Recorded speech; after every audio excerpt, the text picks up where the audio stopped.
আজ আমরা করব হচ্ছে আদা জিরে দিয়ে ভেটকির ঝোল। ভেটকির ঝোল হোক, গ্রেভি হোক, যে যাই মানে যে যাইভাবে করো না কেন, আদা জিরে দিয়ে ভেটকি করব বেসিক্যালি। যার জন্য আমাদের সবচেয়ে আগে লাগবে হচ্ছে ভেটকি মাছ। সবচেয়ে আগে ভেটকি মাছটা দেখাচ্ছি। সবচেয়ে আগে লাগবে ভেটকি মাছ, দেখতেই পাচ্ছ আমি 4টে নিয়েছি। তোমাদের বেশি পিস লাগলে বেশি পিস নেবে, কোনো ব্যাপার না। আমি 4টে পিস হিসাবে দেখাচ্ছি, সেই হিসাবে তোমরা আইডিয়া পাবে। ভেটকি মাছ লাগবে, তার সাথে লাগবে হচ্ছে আদা জিরে গুলে রেখেছি আমি, আদা বাটা আর জিরের গুঁড়ো মিক্স করে গুলে রেখেছি। তাতে আমি কিন্তু অল্প একটু হলুদ দিয়েছি। আদা জিরে আর অল্প একটু হলুদ দিয়ে কিন্তু আমি গুলে রেখেছি। কতটা হলুদ, যতটা হলুদ কিন্তু তোমরা মাছে দেবে। মাছের ঝোলে যে পরিমাণ হলুদ দেবে সেই পরিমাণই কিন্তু তোমরা এতে দিয়ে দেবে।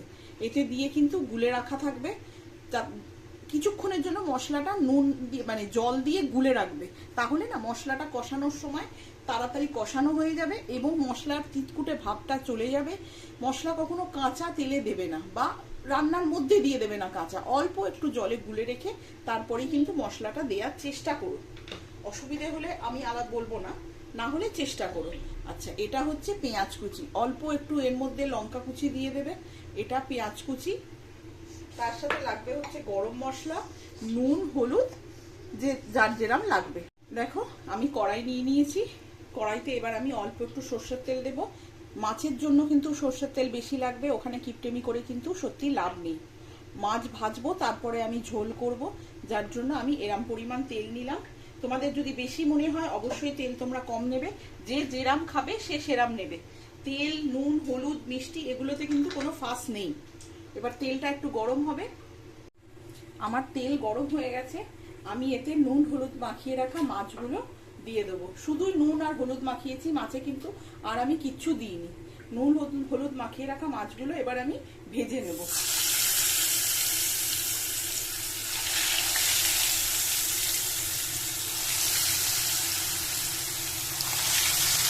মাছগুলো হালকা করে আমি ভেজে নেব। এপিট ওপিট করে 2 পিট কিন্তু হালকা ভাজবে। তোমরা যদি কড়া ভাজা খাও কড়া খাবে, আমরা খুব একটা কড়া ভাজা খাই না, যার জন্য আমি কিন্তু হালকা ভাজবো। এটা কিন্তু ভেটকি মাছ, সেই হিসাবে বুঝে শুনে ভাজবে। ভেটকি মাছ সামলানোটা কিন্তু একটু খুব চাপের। যদি কম আছে একদম আস্তে আস্তে ভাজো, তাহলে কিন্তু ভেটকি মাছ সামলানো চাপের হয়ে যাবে। বুঝে শুনে ভাজবে। আমি দেখো হালকা হাতে ভেজে নিচ্ছি। আমরা মাছ বেশি কড়া ভাজা খাই না, অনেকেই কড়া ভাজা পছন্দ করে, আমার তাতে কোনো অসুবিধে নেই। যে যেরাম পছন্দ করবে সে সেরাম খাবে। আমরা যেরাম খাই সেরাম দেখাচ্ছি। হালকা করে মাছটা ভেজে তুলে রাখবে। দেখো আমার মাছ ভাজা হয়ে গেছে। আমি কিন্তু এরকম হালকা ভেজেছি, তোমরা চাইলে কড়া ভাজতেই পারো। যে যেরাম খাবে সে সেরাম ভাজবে। মাছ ভাজার পরে তেলে আমি গোটা গরম মশলা, দারচিনি আর ছোট এলাচ দেব। অবশ্যই কিন্তু ছোট এলাচ ফাটিয়ে দেবে, নাহলে কিন্তু ছোট এলাচ ফাটে। ছোট এলাচের মুখটা কিন্তু একটু ফাটিয়ে দেবে। তার উপর দিয়ে দেবে পেঁয়াজ। গরম মশলা দিয়ে বেশিক্ষণ তেলে রাখবে না, গরম মশলা কিন্তু পুড়ে যাবে। তার উপর দিয়ে দেবে পেঁয়াজটা।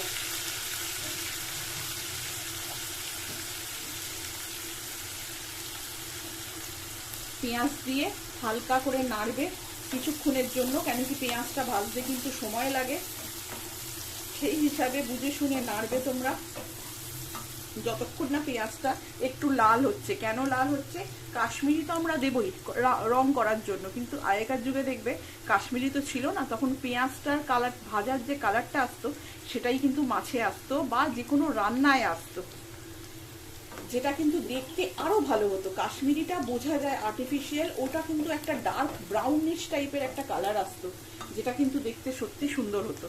যার জন্য পেঁয়াজটাকে একটু বেশি করে ভেজে নেবে, পুড়িয়ে দেবে না, লালচে করে ভাজবে। দেখো আমার পেঁয়াজটা ভাজা হয়ে গেছে মোটামুটি। এবার আমি দিয়ে দেবো হচ্ছে এই পেস্টটা। এই যে পেস্টটা রেখেছিলাম, আদা জিরের গুঁড়ো আর হলুদ মেশানো জল দিয়ে গুলে রাখা এই যে পেস্টটা, এইটা এবার আমি দিয়ে দেবো। পরিমাণ মতন যতটা লাগবে ততটা কিন্তু দেবে। 4খানা মাছ হিসাবে কিন্তু বুঝে শুনে দেবে। দেখো আমি আদা জিরে আর হলুদ দিয়ে গুলে রাখা পেস্টটা কিন্তু দিয়ে দিলাম। এবার কিন্তু আমি হালকা হাতে এটাকে নাড়বো। প্রয়োজন হলে কিন্তু অল্প একটু জল দেবে, যদি মনে হয় জল বেশি দেয়া হয়নি গোলার সময় অল্প একটু জল দেবে। দেখো আমি দিলাম অল্প একটু জল, কেন? এটা যাতে কষাতে গেলে তেতো না হয়ে যায়। এটা যখন কষাবে না, যদি জল পর্যাপ্ত না থাকে তাহলে কিন্তু তেতো হয়ে যাবে। পরিমাণ মতন কিন্তু জলটা দিতে হবে মশলাটাকে কষাতে। আদা জিরে গোটা গরম মশলা পড়েছে, আগে পেঁয়াজ পড়েছে, আর অল্প একটু হলুদ, এই দিয়ে এবার মশলাটাকে হালকা করে আগে একটু কষিয়ে নেব। এই পরিস্থিতিতে তোমরা কিন্তু কাশ্মীরি মির্চ দিতে পারো, আমি অল্প দিয়ে দেখাবো। আদা জিরের মাছে কিন্তু আমি খুব একটা কাশ্মীরি মির্চ দিতে পছন্দ করি না, প্রেফার করি না। ন্যাচারাল যে কালারটা আসে খুব সুন্দর আসে। স্টিল তোমাদের জন্য আমি অল্প একটু দিয়ে দিলাম, বোঝানোর জন্য কিরম আসবে কালারটা। দেখো প্রেজেন্টেশনের একটা ব্যাপার থাকে, আমি অল্প একটুখানি কাশ্মীরি দিলাম, খুব সামান্য, দেখতেই পেয়েছো। এবার এটাকে আমি হালকা হাতে অল্প অল্প করে কষাবো। দেখো আমার কিন্তু কষানো কমপ্লিট, তোমরা বুঝতেই পারছো। এই দেখো তেল কিন্তু আলাদা হয়ে গেছে, দেখলে বুঝতেই পারছো। তেল কিন্তু দেখো আলাদা হয়ে গেছে। এই পরিস্থিতিতে আমি অল্প একটু জল দেব। এখানে গরম জল দিতে পারলে খুব ভালো, না দিতে পারলেও কিন্তু কোনো অসুবিধে নেই। যতটা ঝোল লাগবে ততটা কিন্তু জল দেব আমি। দেখো আমি যতটা ঝোল লাগবে সেরাম জল দিচ্ছি, তোমরাও যতটা ঝোল লাগবে সেরামই জল দেবে। এটা কিন্তু হালকা একটু গ্রেভি হবে, বাট পাতলা ঝোল নয় কিন্তু, সেটা মাথায় রাখবে। এতে কিন্তু তোমরা আলু দিতে পারো, তাহলেও কোনো অসুবিধে হবে না। পেঁয়াজ যখন ভাজছো তখনই আলুটা দিয়ে দেবে, তাহলে আলুটাও অল্প একটু ভাজা হয়ে যাবে, কিন্তু আলুটার মধ্যে টেস্ট ঢুকবে, আর কিছুই না। এর মধ্যে তোমরা অবশ্যই আলু দিতে পারো, বাট আমি আলু ছাড়াই করছি। আরেকদিন দরকার পড়লে আলু দিয়ে দেখিয়ে দেবো। এবার এটা আমি একটা ফুট দেওয়ার জন্য রাখবো। এই সময় আমি কিন্তু নুন দিয়ে দেবো, এই সময় কিন্তু তোমরা নুনটা দিয়ে দেবে। এরপরে কিন্তু আর নুন দিতে পারবে না, পরিমাণ মতন নুন দিয়ে দেবে। পরে দরকার পড়লে টেস্ট করে আবার দেবে, নুন বেশি দিয়ে ফেলো না, খুব সমস্যা হয় কাটাতে। এটা একটা ফুট হবে, তারপরে আমি মাছগুলো দেব। দেখো আমার কিন্তু ঝোলটা ফুটে গেছে। আমি 1 ফুট দেবো বলেছিলাম, 1 ফুট হয়ে গেছে। এবার কিন্তু আঁচটা কমিয়ে দেবে, আঁচ বাড়িয়ে কিন্তু 1 ফুট দেবে। 1 ফুট হয়ে গেলে আঁচটা কমিয়ে দেবে, তারপরে মাছগুলো দিয়ে দেবে। আমি কিন্তু মাছগুলো এবার দিয়ে দিচ্ছি। আমি অনলাইন কিনেছি মাছ, যার জন্য মাছটা একটু বেশি নরম হয়েছে। তোমরা কিন্তু অনলাইনও কিনতে পারো, অফলাইনও কিনতে পারো। মাছ অনলাইন খারাপ আমার ক্ষেত্রে অন্তত হয় না, আমি জেনারেলি অনলাইনই কিনি। ঠিক আছে, আমি মাছ কটা দিয়ে দিলাম। এবার মাছটা দিয়ে আঁচটা একটু বাড়িয়ে ফুটতে দেবে, অল্প একটু ফুটে নেবে, মাছটাতে যাতে কাইটা ঢুকে যায়, রসটা ঢুকে যায়। অল্প একটু ফুটে নেবে, তারপরে এর উপর দিয়ে দেবে হচ্ছে গরম মশলা। সবসময় চেষ্টা করবে শাহি গরম মশলাটা দিতে, এটাতে একটা ভালো সেন্ট আছে, ভালো গন্ধ আছে গরম মশলার, ভালো লাগে খেতে রান্নায়। কিছু কিছু রান্না আছে যেটাতে গরম মশলার গন্ধটা দরকার, সেটার জন্য কিন্তু শাহি গরম মশলাটা বেস্ট আমার মতে। আমি কিন্তু প্রমোট করছি না বা তোমাদের ফোর্স করছি না, তোমরা তোমাদের মতন যেটা ভালোবাসো, বাড়িতেও বানানো যায় গরম মশলা, সেটাও কিন্তু তোমরা দিতে পারো। এবার এটা একটুখানি ফুটবে, মাছের ভেতর রসটা ঢুকে যাবে, তারপরে কিন্তু আমি নামিয়ে নেবো। আর কিচ্ছু করতে হবে না।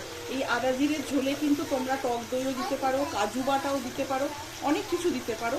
আমি আবার পরে আরেকদিন আরেকটা ধরনভাবে দেখিয়ে দেবো আদা জিরে কালিয়া টাইপ কি করে করে। কালিয়া তো আদা রসুনের হয়, আদা জিরেরও কালিয়া করে দেখবে, ভালো লাগবে। সেটা আমি আরেকদিন দেখাবো। এটা এবার একটু ফুটে যাবে, তারপরে কিন্তু আমি এটাকে নামিয়ে তোমাদের দেখাবো কিরাম দেখতে হলো এটা। এবার তোমাদের দেখাচ্ছি এটা রেজাল্টটা কিরাম বেরোলো।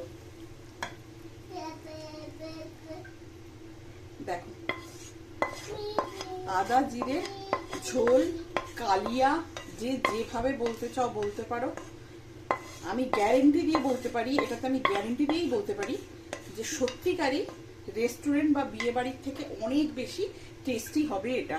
দেখে নাও, আদা জিরে দিয়ে ভেটকি মাছের ঝোল বা ঝাল বা কালিয়া, যেভাবেই বলো না কেন, এইটা হচ্ছে জিনিসটা। আদা জিরে দিয়ে ভেটকি মাছের ঝোল ঝাল কালিয়া, যে যাই বলো না কেন। দেখো এইটা হচ্ছে গ্রেভিটা, বুঝতে পারছো? আর মাছটা তো নিশ্চয়ই তুলে দেখাবো না, দেখো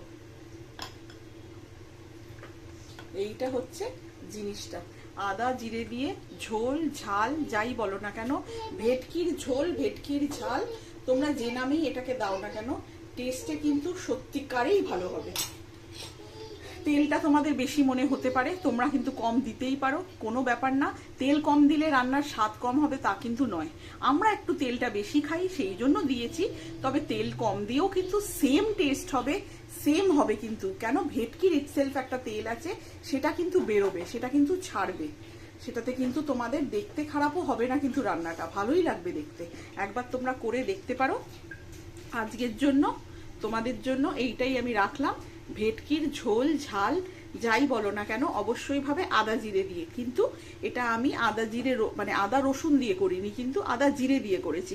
এতে টমেটোর ব্যবহার করিনি, কাজু বা টক দইয়ের ব্যবহারও করিনি, সেটা আমি আরেকদিন দেখিয়ে দেবো কিরাম হবে সেইটা। এটা হচ্ছে তোমাদের আজকের জন্য আমার তরফ থেকে প্রেজেন্টেশন ভেটকির ঝাল বা ঝোল যাই বলো না কেন। তোমরা বানিয়ে একবার খেয়ে বলে দেখো কেমন লাগলো তোমাদের। আজকের জন্য আমার এটাই থাকলো। Thank you very much.